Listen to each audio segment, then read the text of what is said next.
মহাজন, ওর বিল 10 টাকা হয়েছে। ও আচ্ছা। আঙ্কেল এই যে লন 10 টাকা।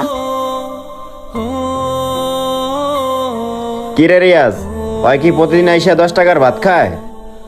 হ মহাজন, প্রত্যেকটা দিন আইসেই 10 টাকার ভাত খায়। আর তরকারি তো নেই না, খালি আইসে বলে একটা কাঁচামরিচ আর একটা পেঁয়াজ দেন। এমনি যে কেমনে খায় আল্লাহই জানে। আচ্ছা ঠিক আছে, তুই ক্যাশের দিকে খেয়াল রাখ, আমি একটু আসতেছি। আচ্ছা ঠিক আছে।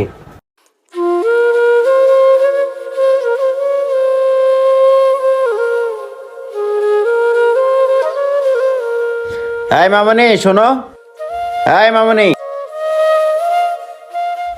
জি বলেন। তোমার নাম কি মামনি? আমার নাম সুহানা। মামনি তুমি কি করো?